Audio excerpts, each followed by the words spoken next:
Good morning guys. Ngayong araw nga pala ay aalis na kami ng partner ko. Magpapaalam na ako sa pamilya ko.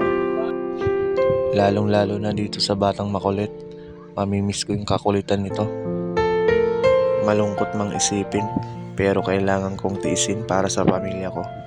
At para na rin sa future namin ng partner ko.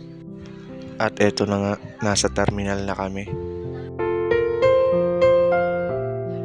Inaantay na lang namin yung bus kasi nagpa-reserve na kami kahapon. Ang dami ng pasahero.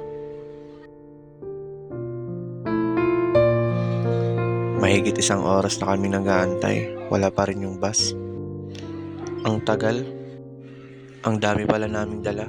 Parang di na kami uuwi. At sa wakas, dumating na rin yung bus. Sasakay na kami.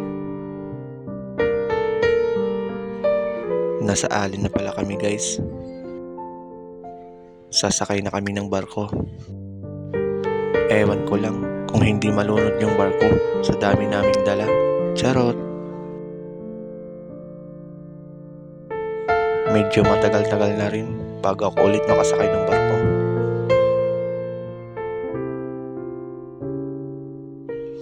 Medyo nahihilo daw yung partner ko kasi first time niyang sumakay ng barko at first time niya rin bumiyahe ng ganitong kalayo.